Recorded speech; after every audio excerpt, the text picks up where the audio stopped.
Okay, welcome to another episode of The Main Focus. Today we have a very special topic and a special guest to kind of lead us to what's worked for him. You know, the entire objective of The Main Focus is to allow you to see what others are doing in this industry, to allow you to also see yourself being there by applying the principles that stick out mainly to you. If you want to really grow your business, it's about building the entire process around what your strengths are and what you love to do. And also the right systems and processes. So today my guest is Jesse Abarca, and he's developed over the years a process that's worked for him when it comes to setting frame around his buyers. It's very important that we're able to set ourselves apart as the authority so that when it comes to finding a home, negotiating, and facilitating the contract, they know that you are in control and have the answers for them to continue to move forward. So with that being said, Jesse, thank you, man. Thank you for being here, and also, you know, this is going to go in our vault of education, right, for our agents. And you went above and beyond to really supply our agents with items of what it's taken you years, right, to develop.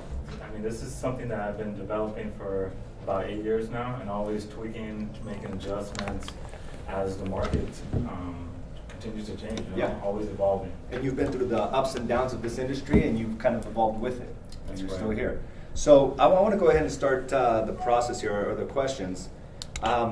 Before you made this discovery, before you had this process in line about how to set a good framework for your clients, talk to me a little bit about how it was for you prior to this. Well, when I first got my real estate license, you were just kind of thrown out there, you know, with the pack, and I found that I was showing a lot of homes. Like, I mean, I'm talking about, I was showing clients 40 to 50 houses, and they would find houses that they were interested in, but there was so much, there was so much questions that they had that hadn't been addressed yet. Because what I would do is I would just show up to the house, and then from there I would expect them to be like loyal to me. And be their realtor without really ever discussing any of the details on how everything worked. So you were like, okay, I'm going to show them this house, now they're my client. I think that's what I expected. Yeah, I think that's what a lot of realtors do, right? They show a house, or they show a few houses, and all of a sudden, you know, we have this contract saying that you're going to buy with me. So and I just found myself like driving around. I was just driving from Tolleson to Goodyear to surprise, meeting different clients, to show different houses where I had no frame control in those situations, and I was just scattered, stressed out, all over the place. So when you were doing that, did you ever lose any clients? Oh, I lost more clients than I actually closed. I lost most of them, but they really weren't my clients yet. I made the assumption that they were my clients, but they really weren't. You know, we hadn't had a formal meeting with each other to say, hey, you know, we never shook hands and said, I'm your guy. Yeah. So I think that's a valuable note, especially for newer agents getting in the industry, and even veterans. I know veteran agents. I know I've done that. I've met some clients out at a property, and I showed them a few houses, and then they stopped returning my call, and then they ultimately ended up telling me, hey, I went with somebody else. So now we're kind of setting up the framework of why it's so important to build that rapport and to build that expectations, so that you're both in the same boat when it comes to, hey, I am your realtor, I am your guide, I am your, you know, the authority that's going to help you through this entire process. So was there a specific moment where you were like, something needs to change? Well, it was something that was a necessity for me to survive in that market. This was 2010. Okay. It was all REO accounts at the time, and you know, during that time, I mean, my average sales price was probably like 60,000, 70,000. So there was just I had to try to figure out a way to sell more houses, because for me I needed a lot of volume, but there was just no way that I could sell that many houses with your process. By showing someone 30 to 40 houses. I would literally sit there at the house. They were showing me all the signs that they wanted to buy, and I was too afraid to say, let's go back to the office and write it out. Like, there wasn't a single event. It was just out of necessity to survive in this market. Yeah. And you'll hear that a lot with the top producers are able to get with the client and put them under contract quickly, and usually within under 10 houses, right? And those that are barely starting out, they don't have the confidence, like you were saying, of just asking the simple questions. Hey, let's make an offer.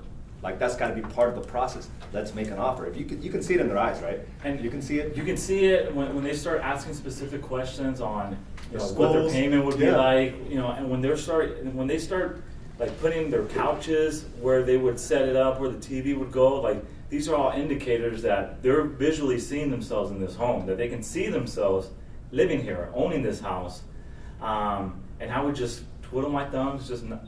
And it's very interesting though, because when you see someone like all of the errors, and I had to learn kind of everything the hard way. I've gotten it down to where we show probably 10 houses maximum, but during the buyer consultation, we set that frame that we're going to like pick out the best houses. We know the market, and don't be surprised if you buy, when on the 5th house that you see. But you do that during the buyer consultation. Okay. Not while you're at the house. Yeah. That's bad framework there. Yes, it's trying to like go from it's kind of like, I would say I haven't dated in years, but I would say it's like going on a first date and then say, hey, let's get married after one date, right? Yeah. So it really is a process of setting the framework of expectations of where you want to go. And oftentimes your buyers need, I need guidance when I deal with professionals. I don't want to kind of guess my way through it. I want somebody to tell me, okay, these are the processes that you're going to go through, whether it's with my CPA or my attorneys or even my doctors, that I've gone to. It's like those that show the confidence on what the process is, I gravitate towards them. Yeah. I want an expert. And I want somebody that tells me what the outcomes, like is certain what the outcomes are going to be. Yeah, that are confident. That are and confident. It's like, damn, I can trust this guy. Like, Yes. I don't know what his deal is, but he seems super confident. I went through 3 surgeons when I went in for my surgeries here on my torn tendons, and the one that was the most confident told me what the likely outcomes were going to be. That's the one I went to. But the one that was like, well, odds are this, and odds are like showing some hesitation. Doubt. I was like, I'm out. I'm going to go find someone else. So now we're setting up this process of what you do on a daily, which is the buyer consultation. So there was a lot of showing houses. There was a lot of not loyalty from your or disloyalty from your clients. Okay. There's so much information that you're able to gather by doing the buyer consultation when there's not a sales trying to be made at that moment, right? Where if they say a large backyard's important to them and the open kitchen is open to them, you're going to use that information. So when you do show the house that has, and you can say, hey, this house has the big backyard that you're looking for. This house has that 3-car garage that was important to you. This house had the kitchen layout that was important to you. Why are we still standing here? Like, let's go back to the office, write it up. Reminding them of the things they told you. Exactly. And the only way you can find out of the things that they want is by asking the right questions. By asking the right questions during the buyer consultation, where if you ask those questions while they're at the house, they're going to think all you see is the dollar signs above their head. It's gathering the information in order to, I don't want to say use it against them, but to confirm what they wanted. And it's like, what are we doing still here? Let's go back to the office, write it up. So you don't go show houses until you have a buyer consultation? Never. Never. So again, somebody calls you, hey, I'm at this house, I would like to see it. Hey. We call those Pop-Tart agents. What I'm going to do is I'm going to be very persuasive, and I'm going to mention, I know you don't want to come into the office. However, you're making a big purchase. Let's sit down. What do I need to do to buy 45 minutes of your time? Let's sit down in my office. And that's another thing, like utilizing office space. I don't meet a client, and I don't do my buyer consultation at a Starbucks. Like, I don't want all the things that I can't control. I don't want to be the agent that's sitting there waiting for my client to get there, don't know what they look like, just awkwardly. Just when I bring them into the office, this is my environment. This is my backyard. Yes. This is where I control the game. And we have 3 office spaces, whether in Goodyear and Avondale or here in Glendale. Make them come out to you. They'll come. They're buying a house. Even if they have to drive 30 minutes, 45 minutes, like, be persuasive and know that they do want to know who they're dealing with. They do want to know the process if you deliver that value. So important. And it goes down to setting frameworks again. They're in your domain, so now they can see, the professional that you are working out of an office, and it sets the, hey, we're equal, to, okay, I'm working with an authority. Yeah. There's a receptionist here. We have beautiful, conference rooms. Like, utilize that where you can show off that you are different. Like, if someone is competing against me and they met the other realtor at a Starbucks and they come into my office, as long as I just have, show up, they're mine, like, they're mine. All and you'll right. see other agents there at Starbucks. I see them all the time. Yeah. So again, this is what's worked for him. I mean, you can work your business however you see fit, but I just want you to be able to see a different perspective and the mindset and methodology behind his concepts. So let's go ahead and go down your process. So now we're getting to the meat of our discussion, which is, what does your buyer consultation consist of? Okay, so I have a checklist that I provided to Is this the one? everyone. Okay, so this is a checklist, so he's going to be going through it and kind of explaining where we're going to go with this, okay? Okay, so like I mentioned, I always meet in the conference room, and so there's some tabs that I already want open that I set up before they come in. One of the things is we're gonna, obviously, you gotta reserve the conference room, you guys. Send an email to the receptionist, make sure you guys are booked for that time. There's never, it's not difficult to book the conference room. I've never really had to have a conflict of someone else meeting there, so maybe now. Yeah, hopefully you guys do apply, because this works, like. Now you're gonna have competition. We'll adjust. It doesn't matter. I always have a client info sheet, which is going to just be basic information: their date of birth, anniversaries, mailing address, current mailing address. Because I always like to send out a thank you note, and obviously birthday cards and stuff like that. So I get that information filled out from the very beginning. Is that something you could provide us afterwards? I can provide it. All right, we can add that onto the as an attachment. Okay, so he's going to supply the client info sheet, so you can create one around what you want as well. Use that one, make adjustments, personalize it to yourself. I've gotten all of my ideas and just stole it from someone else. None of it's original, but it gives me the information that I need. Gives you a framework as well. All right. Okay, so when they come into the office, I have a few kind of objectives that I want to have. I want them to leave the office saying, I like this guy, I trust him, and he's knowledgeable.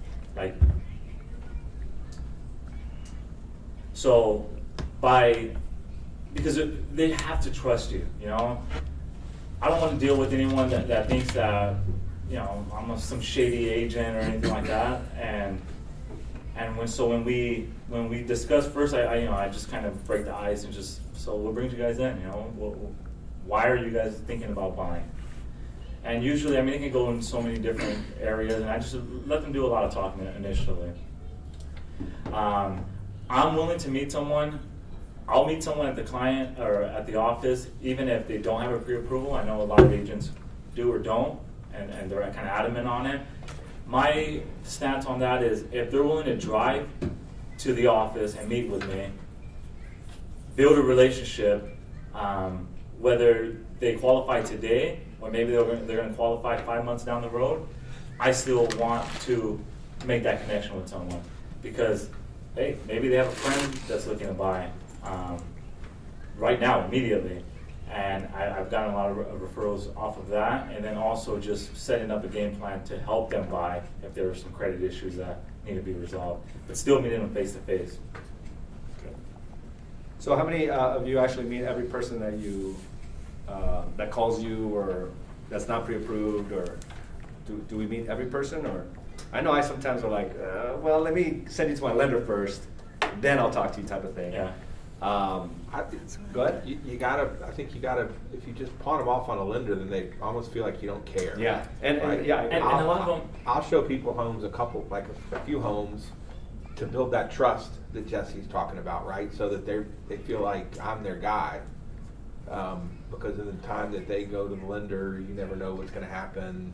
They may meet somebody else, they may go to an open house or something and something, find another agent that they like. But if you start meeting with them, show them some houses while you're having the conversation about, hey, you guys are serious, we need to get you pre-approved. And it's a great opportunity to explain what that process looks like to folks, because a lot of times, we say, are you pre-approved? A lot of people just don't quite understand what that entails. And a lot of them don't know the difference between a loan officer and a realtor. Like, a lot of them don't know that it's like, if you send them directly to your lender, then they're building a relationship with that lender, but there's no relationship with the agent. And I've had situations where it's like they'll think that I'm the loan officer initially, and it's like, what do you do? And it's like, no, I'm going to be helping you find the house. Yeah. The loan officer is a different entity.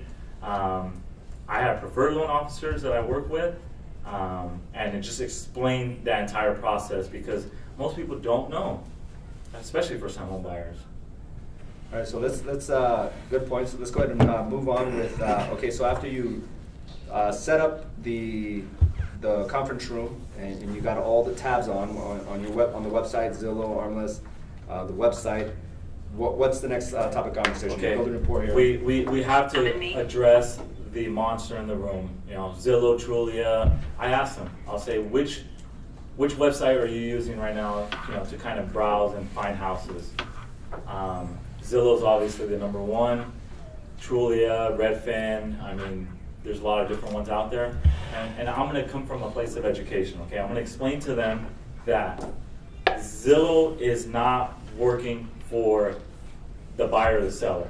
Okay, Zillow or any other internet platform that has houses, their main objective is to put someone who's interested in buying or selling into contact with one of their real estate agents that is paying them to be advertised as to be a premier agent.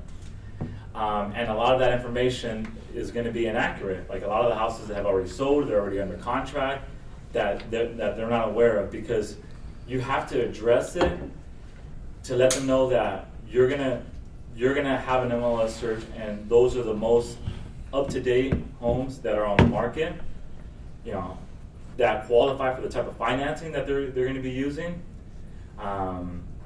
or else you're going to find yourself fighting you're going to have a list that you want to show them. They're going to be texting, emailing you and saying, hey, what about this house? Hey, what about this house? Because they don't know. They're going to go on Zillow and they're going to see a house that they like. Maybe it's a short sale. I mean, there could be so many different situations. Maybe the house doesn't qualify for FHA financing. So it's addressing that, hey, we have access to all of the homes through our multiple listing service.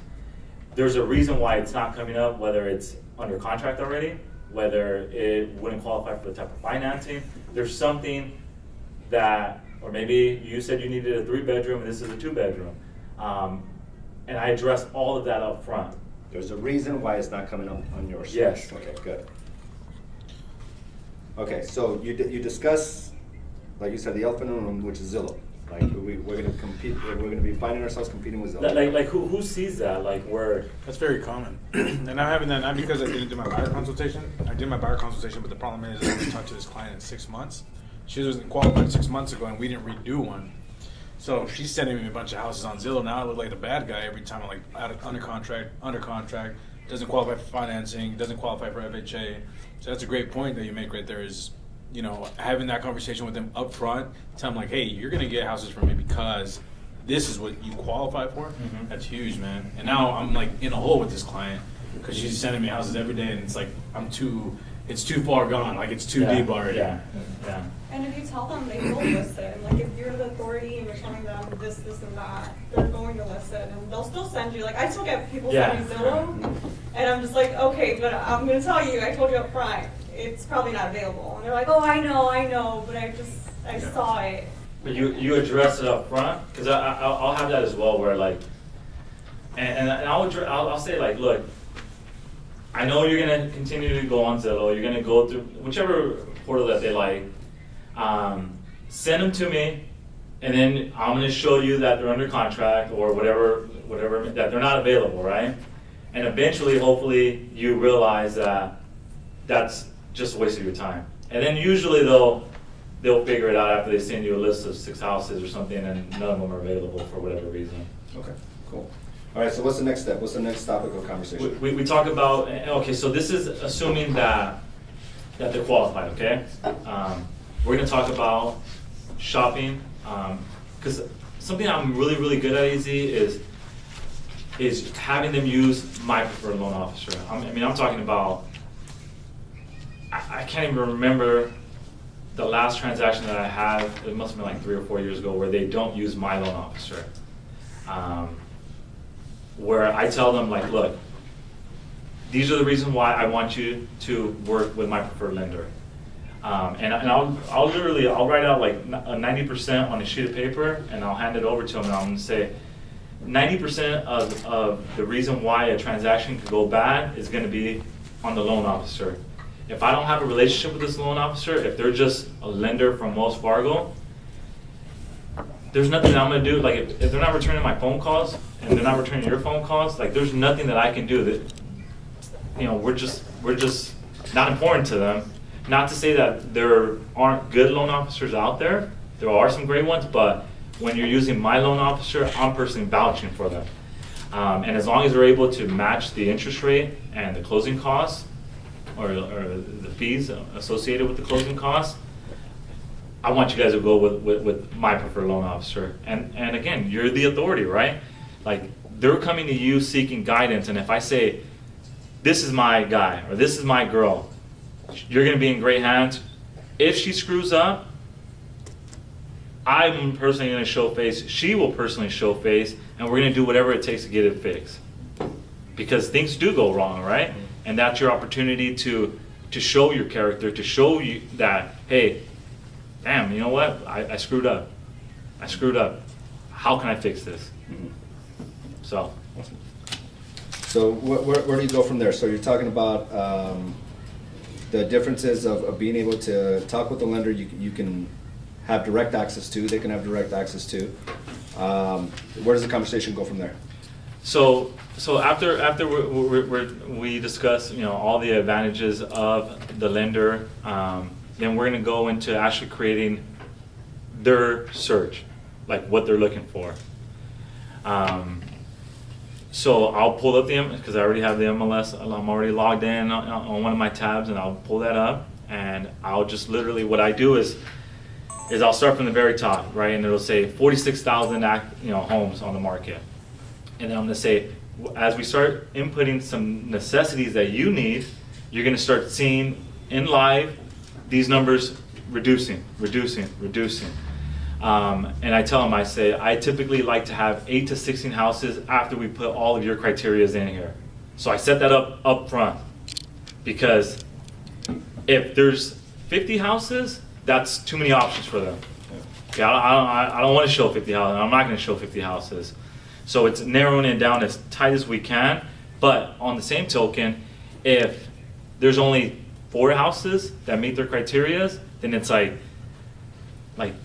don't you think that there's more than 4 people out there competing, looking for the same house that you guys are, and you need closing cost assistance or something? Like your probability isn't going to be good to get an offer accepted on that house.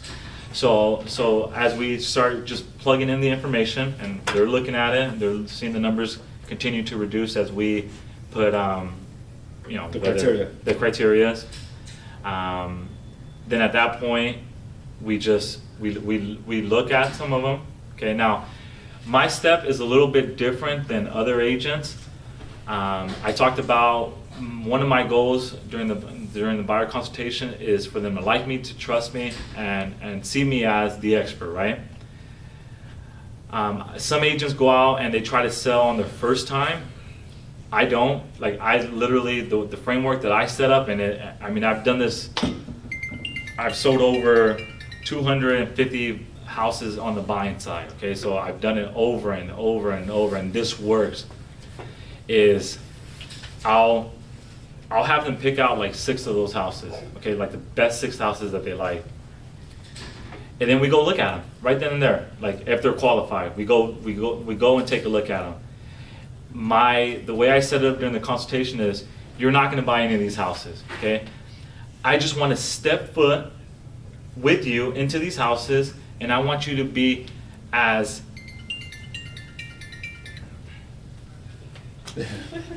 I want you to give me the information that, like, when we step into the house, tell me what you like about this house, tell me what you don't like about it, because I need to be able to visualize exactly what you're looking for.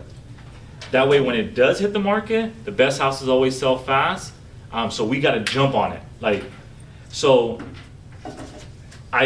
so that's the framework that I use, and I'll look at 5 or 6 houses and to figure out. And that's really, when I show houses, that's the only time that I'm really asking them questions as far as like, well, what do you like about this? After that process, and we're just looking at ones and twosies, because what I'll do is, like, in the mornings I'll come in and I'm gonna refresh like their search and pull up anything that hit the market within the last 24 hours. And if I think that that's something that they're gonna like, then I'm making phone calls and Getting excited about it. Yeah, it's like, I think I found it, or this is a strong one.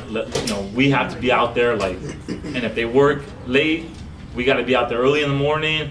Like, I'm gonna express, like, we got to jump on this, or else someone else is gonna take it from us. So a lot of it really is with your energy and your intention behind it, because by then, so with your process, you're already asking the question, you know what they're liking. So if something else does come up, you get excited about it because you've done your homework as far as knowing exactly what they're looking for. And usually, how fast after that do you get them under contract?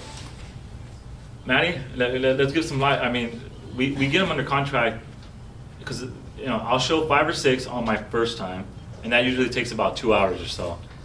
From then, I mean, it'll be maybe tops 4 houses that I'll show, like, to get them under contract. So a total of 10. Yeah, but that could be the next day, the right one just hits, or it could be, a week goes by or something like that. But I'm always kind of letting them know, hey. So let me ask you this, so what if the house that they truly wanted was on the first go around? Okay, all right, and because you already set them up, you're saying, hey, you're not gonna find it. Yeah.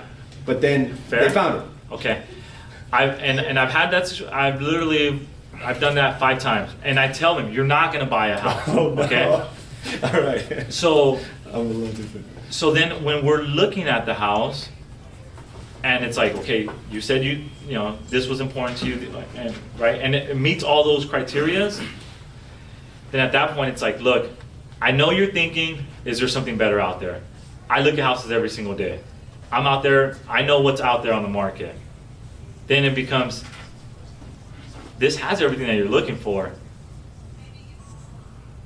Why don't we write up an offer on it? Okay. But typically most people, I find, they're always going to have that doubt of, is there something better out there? Like, can I get a better deal?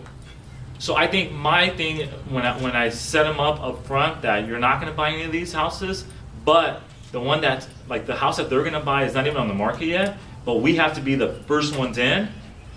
That's the framework that I like. Yeah, And it kind of works. I guess it does. It may be received like, hey, you're looking out for their best interest and not trying to get a sell. Okay, I'll buy into that one. My approach works.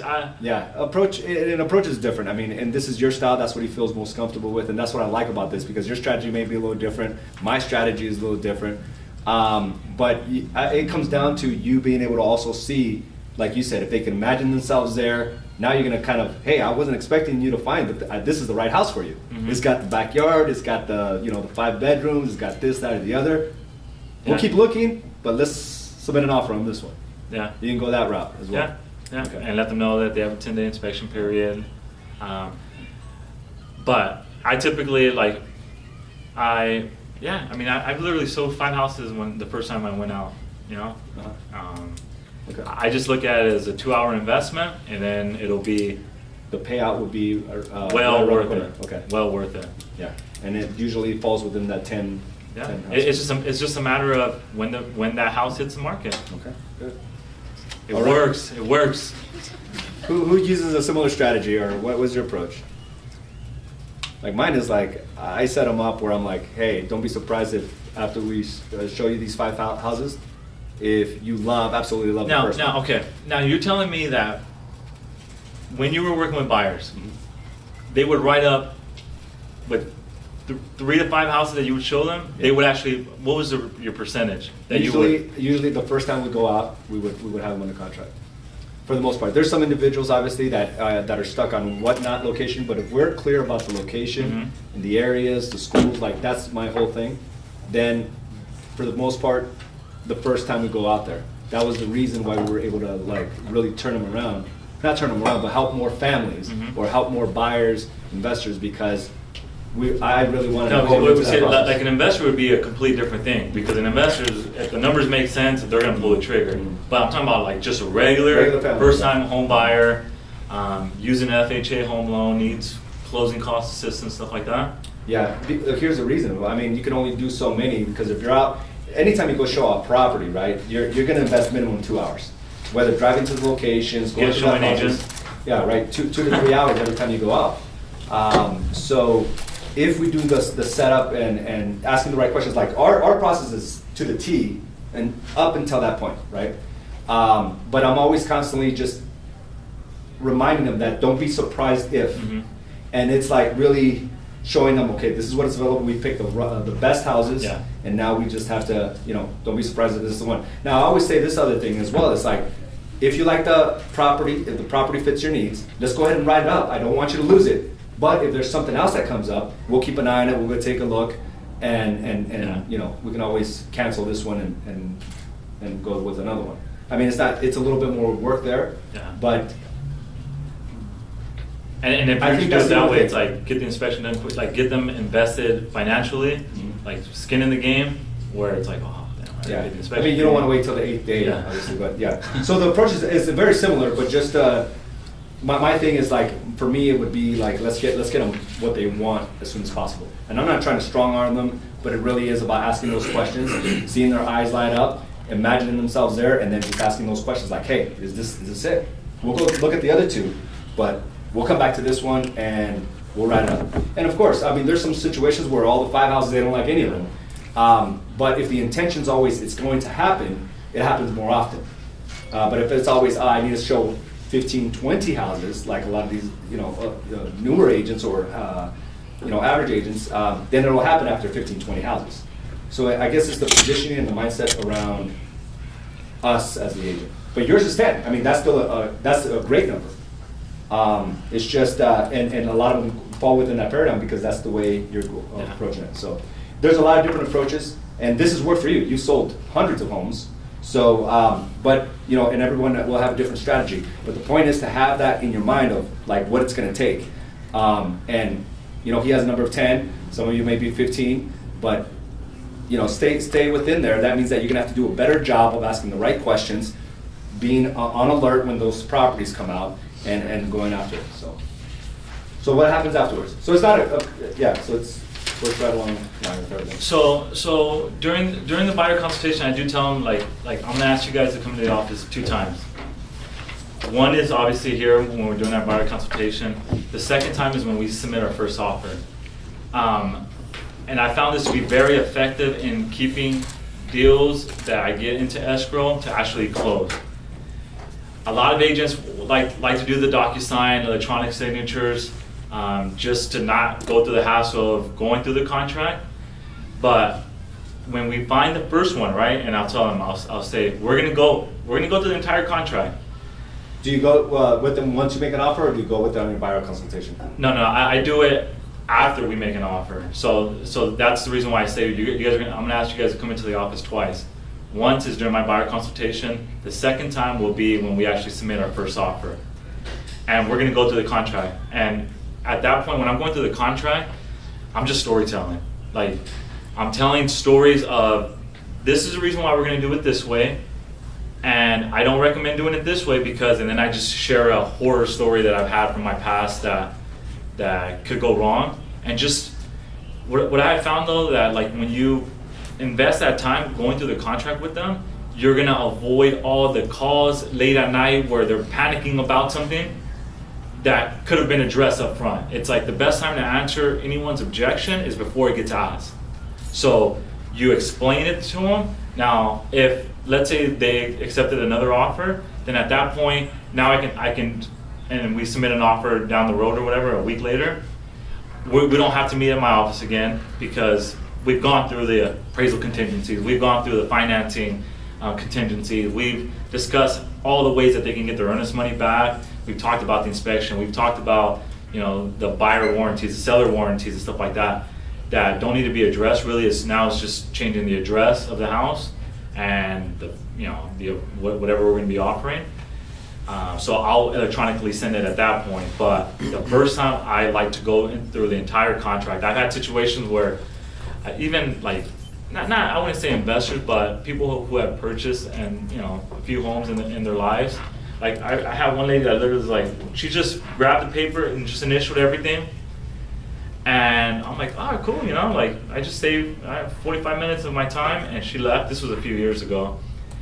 And then she was like, I violated my own rule, and now I'm getting phone calls from her like, what's going on with this? And it's like, and it ends up being so much more time consuming than if I would have just stuck to the game plan. Exactly. Yeah. And I let her, and I remember just feeling like, all right, well, she's buying homes, and she just knows her initialed, stuff, yeah. sign, okay. I was like, and I was like, never again. Like I go through the contract. I don't care how many houses you've bought in.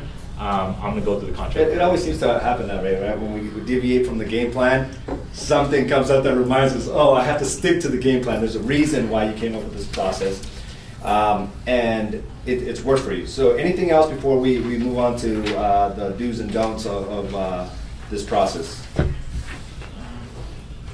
No. So just, any ju- questions just, so far? Any questions about the buyer consultation? Go ahead. So I do have a question so if you have someone that's coming in from out of state, okay, and let's just say it's a referral from one of your very good clients. Okay. They're not pre-qualified, they don't have a car, they want you to show pretty much all of Maricopa. Like Because they're trying to figure out Maricopa County. Yeah. Yeah, because they want to know what location they want to be at. Okay. So it's either Chandler, Gilbert, Goodyear, and they're looking for specific properties, waterfront, golf properties, which we don't have very many of those. What's your recommendation on Okay. that? I personally, like anything that's in the East Valley, I'm not like I'll refer that I'll out refer it. because I don't know the East Valley. I would get lost without my GPS, and I'm gonna be dreading driving around. Now, the fact that they're out of state though might change it a little bit different because they're gonna be here like on a mission to buy a house versus just a regular buyer that was looking in the East Valley. Like I don't want to be making that drive out there if they're local. The fact that they're out of state, I might just like I would try to like. I would actually spend time, like I would spend a Saturday like driving them around to figure out what specific area, and obviously depending on like your situation, it's a good friend of yours. It's a very good referral source. So like as long as you find the house, they're gonna buy that house. Like you're the agent that they're gonna use because they're using their friend's recommendation, right? Right.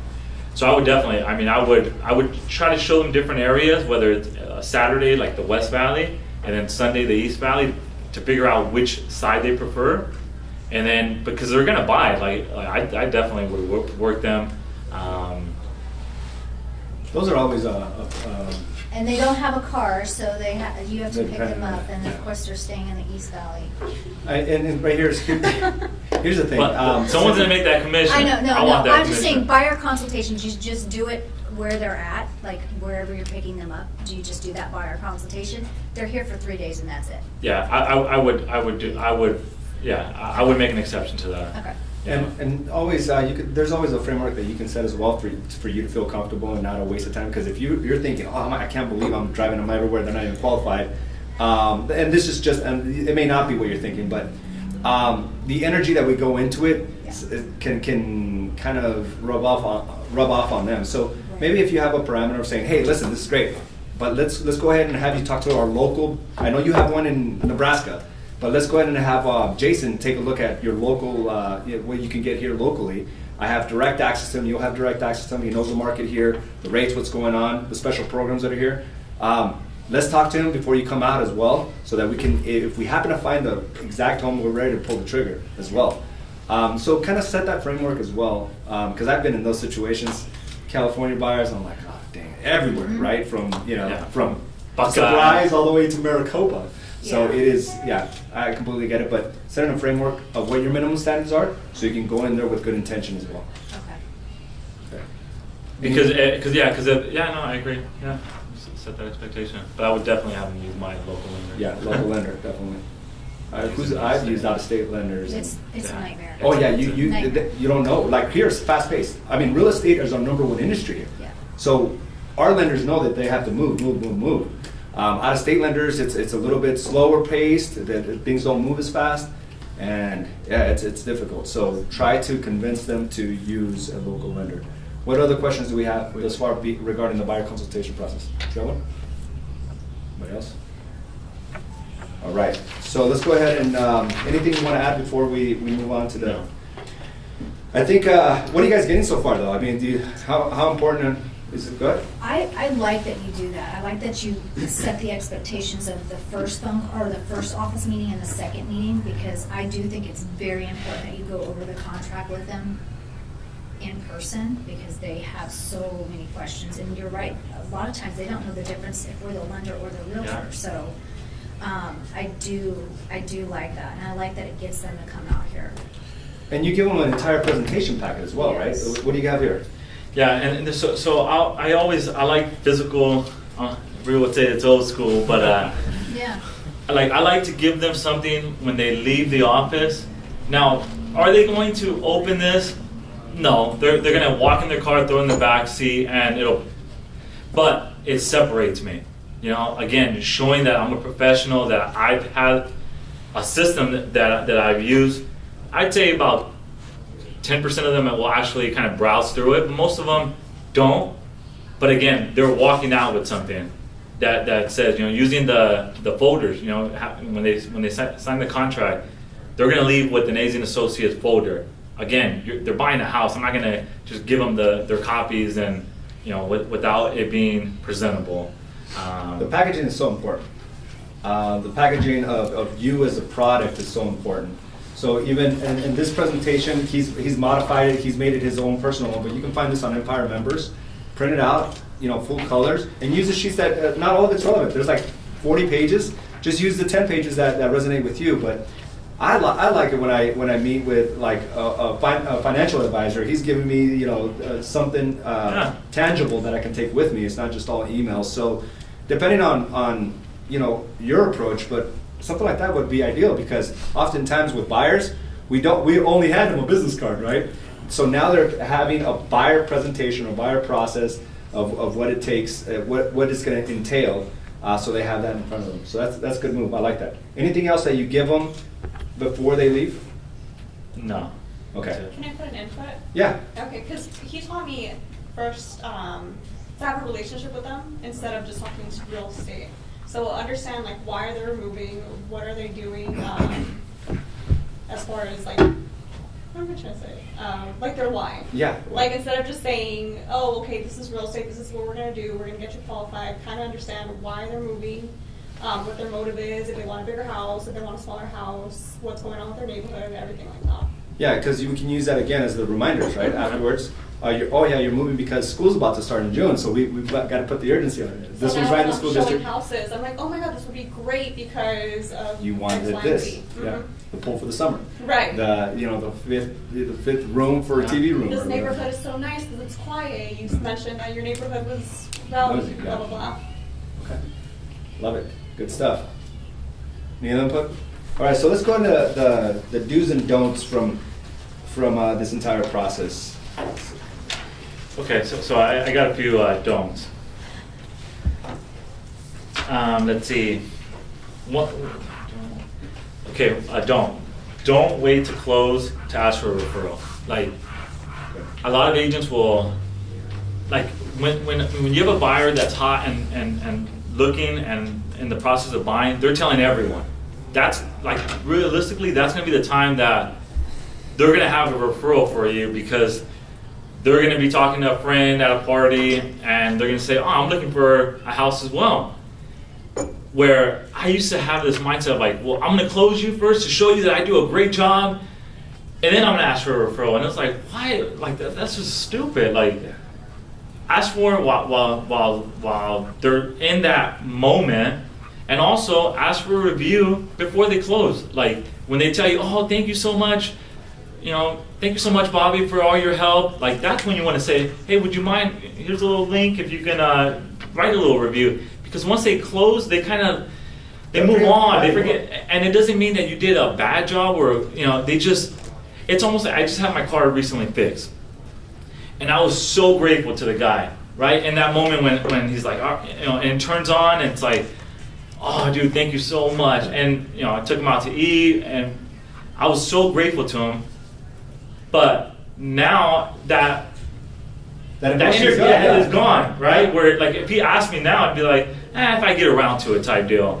But if he would have asked me like while he was fixing it or right at that moment, like I would have rolled it. I would have went all out. So don't wait to close. Like there's nothing that says you have to wait. Like strike while the iron's hot. Yeah. That's a very good point, and it's a very emotional process. I mean, purchasing a home, it's all based on emotion. And if they're right after they qualified, they're elated. As soon as they find the house, they're elated. Yeah. A few days before closing, they're excited, and those are all moments that you can say, "Hey, complete this link." Yeah, not giving them the keys, and then now they're boxing everything up, loading it on U-Haul, and you expect them to, take some time and to give you a review. By then they're Good point. they moved Gone. on. They moved on. Very good point. Give me another don't. Don't be so quick to offer part of your commission. Trust me when I tell you that if people can always find additional money, okay, by any means. Like I would find myself always trying to be the problem solver. If let's say there were some repairs that we weren't able to negotiate on the inspection for the seller to pay. Like I was always so quick to offer them part of my commission, and in reality it's like, no, like you just have to relay the information and then say this is going to be your response, and they'll come up with the money. Like if you continue to give away $300 here, $500 there, by the end of the year you're gonna be like, damn, like it ends up being like tens of thousands if you're doing a lot of transactions. People will find a way to come up with money. And I guess that's a reminder that we're the facilitators, right? Our job is to help them find the home and deliver the keys upon, direct them and guide them. It's not to, give up our commission for that, because they're going to buy. That's their purchase. That's their financial responsibility. And we're doing our job, which is to find the home that they love and get the terms that they loved.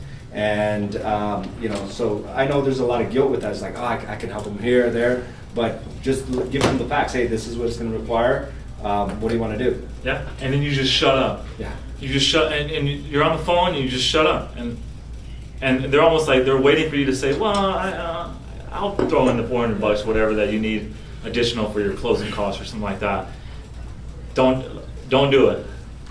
Don't do it, because it adds up to a lot of money. They'll figure it out. That's not your responsibility. That's not your job. And they're not going to give you more referrals because you paid for their appraisal fee. like they're not. They expect, a lot of them expect for you, because they'll see how much you make on the, and they don't realize the costs that are incurred on our end. And they almost expect you that you should do it, but don't. Give us another don't. Or do you have any more? Oh, here's an important. Don't go missing in action. I think that a great thing about AZ and Associates and our brokerage is you have like-minded people that have a philosophy of success shared. Like, if you come in and if you come into Dos Bros in a Pod studio, we have an open door policy. If you have a situation that's kind of you've never experienced, something like that, pop in, ask the questions. There's never we're not doing secretly, our magic over here in the corner. I'll tell you exactly what I do. Everything is, are you willing to do it though?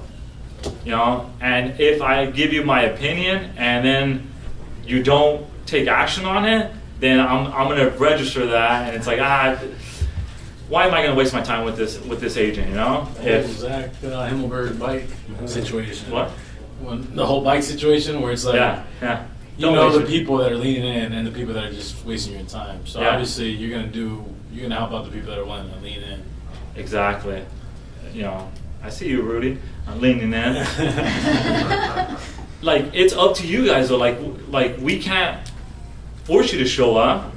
I tell people hang around the office, especially if you're a new agent. There's so many questions and so many different scenarios on how to write up an offer. You really can't put a class together where it's there's so many things so many variables, right? But by being in the office, by showing up, that's when you're just kind of able to learn off of other agents. And I mean, as I look around, everyone is very, very helpful that has an office here. I know Ruben's is a great resource as well. If you're out there in the Avondale office, show up to the office. If you're not doing an open house, hang around. You're going to learn so much through that experience that just can't be put in a box and given to you. And I'll tell you that, I mean, I think that's huge right there. Is the ones that I'm seeing succeeded in the first few years in the business are the ones that are constantly around the office. You've been in the office a lot, the different offices. Now you have your own office. I remember you were always around Rio, same thing. Just coming in, Bobby, you're here, and your business is now growing as well. There's a lot to be said of just talking to other individuals that are on the same path and wanting the same things as you do. So that's a good do or don't. You said don't go missing. office. Don't go missing in action. Don't go missing in action. Out of sight, out of mind. Okay, what else? Because the do's or don't. I mean, really, it's just how you want to. Yeah. Yeah. Let's do a do. A do. Okay. Do show up. Do show up. Do. Just take all the don'ts and then just do the opposite. Yeah. And I was working out. I was like, well, I could. Would that go under a do or a don't? Don't mess up my frame here, bro. Yeah, just go. It's do's and don'ts. It's not just don'ts. Fair enough. Yeah. All right, you're the authority figure. You're the expert. Set a framework. Hosted by Always AZ. around me. My chair's always 2 inches taller than everybody else. That's true too. All right, a do. When you're working with really good friends or family members, do a buyer consultation as well with them. Because I made the mistake of assuming, oh, well, they know me, they trust me, they like me. And I would skip that, and then you end up, they don't know. And they're questioning everything, why you recommended this versus that. You have to treat them as a client, because they are a client. Even though it's your brother, even though it's your cousin, your best friend, you have to set the bar. And a lot of times they'll be like, dude, I trust you. You don't have to worry about it. They're buying a house. It's like, no, dude, I need you to come in anyways. We're gonna go through it now. Obviously, my approach will be a little more laid back, but there's still gonna be things that I'm going to touch on that are must happen. Going through your Yeah. process, your framework, because you've also been in a situation where you haven't followed it with Yeah. your friends, and it's backfired on you. Backfired. Okay. Blew up in my face. Anything else?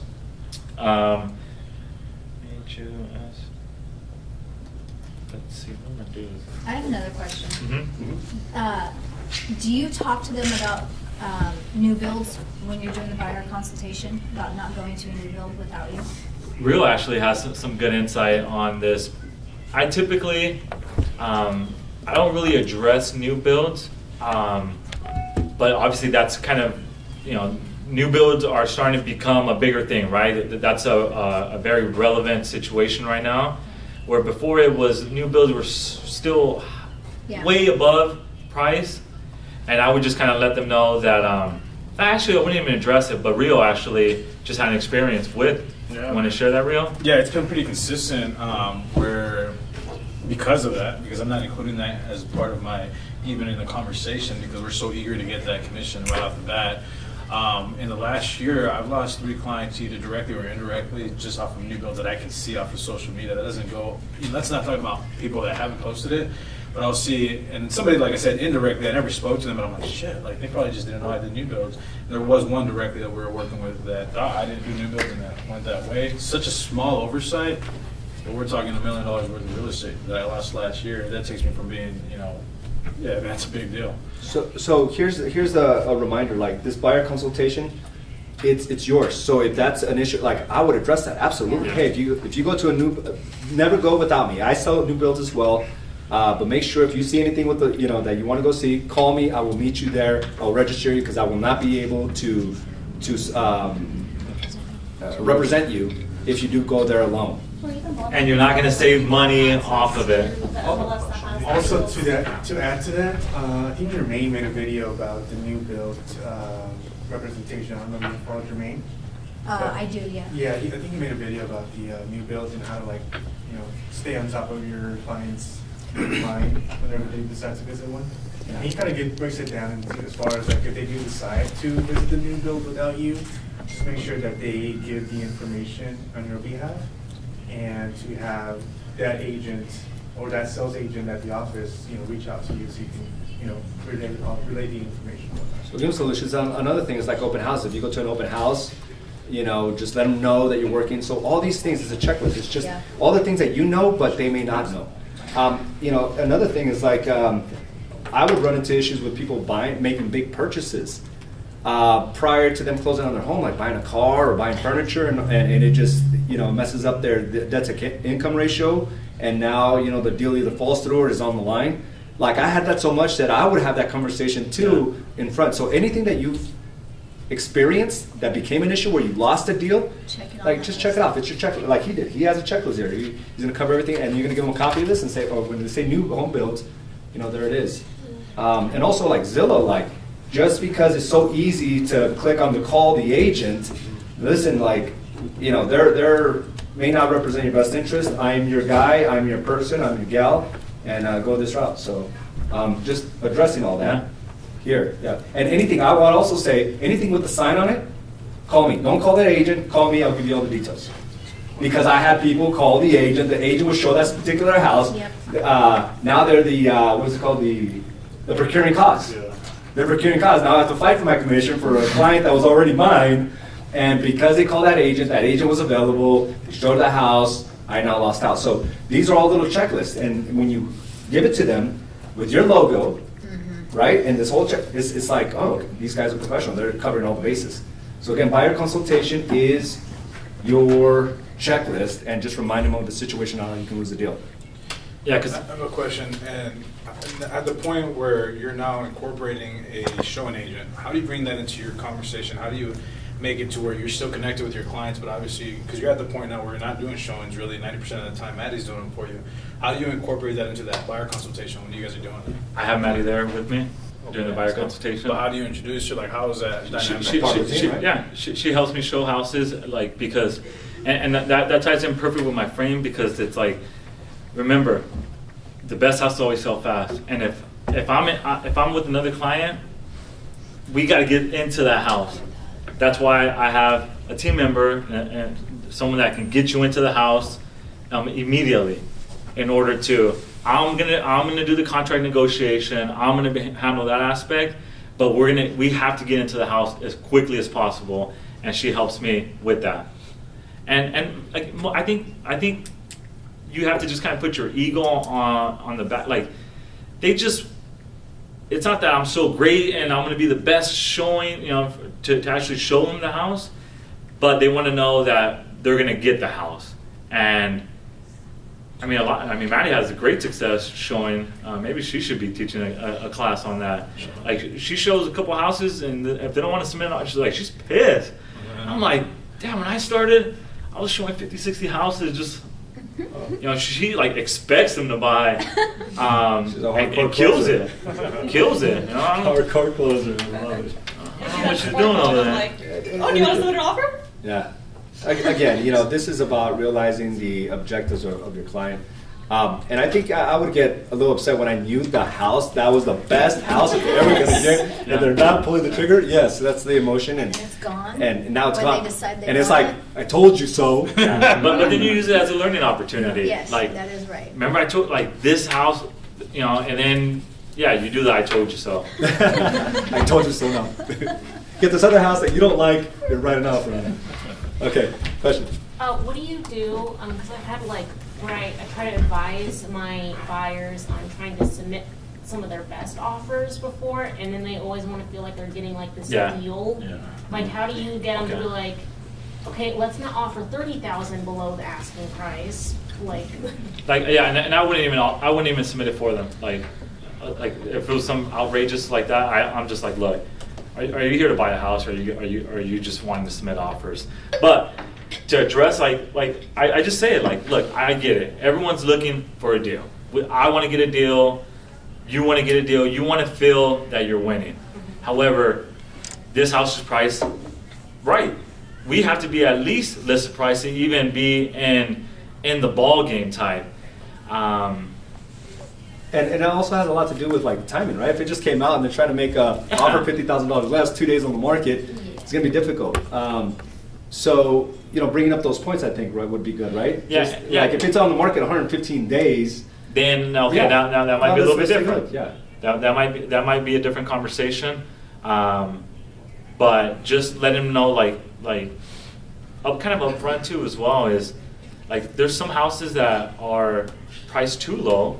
The agent priced it too low, and those are going to be multiple offers on it.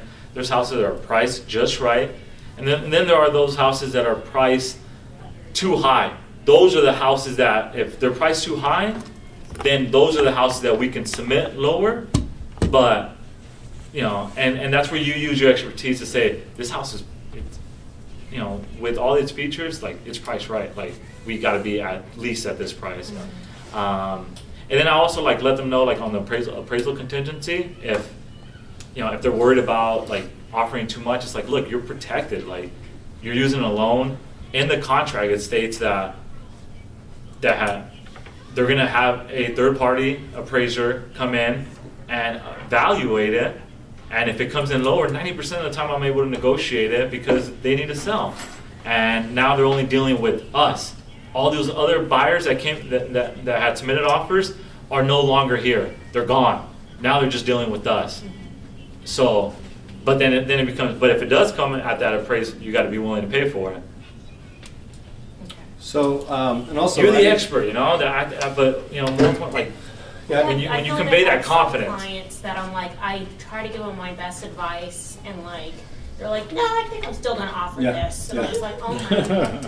yeah. And don't be afraid of fire. If they're just Don't be continually. afraid to walk away. And maybe just submit the first one, but and then you'll lose it, and then you'll get a non-response from the seller. They continually do that. Yeah, you may have to not work with them anymore, or just simply remind them, hey, this is what we're seeing again, and go again with the facts. It's only been on the market 5 days. Yeah. It's Oh, in the yeah. hot America. Here are the comps, but and the clients are just wasting your time as well. I try to tell them too. I said people are so emotionally attached to their houses that you don't want to submit an offer that's going to insult somebody that they don't even want to work with you at that point. Yeah. So, but some people are just. Yeah. Yeah. Absolutely. Any other questions? We're good? Any other final, let's go ahead and keep going here.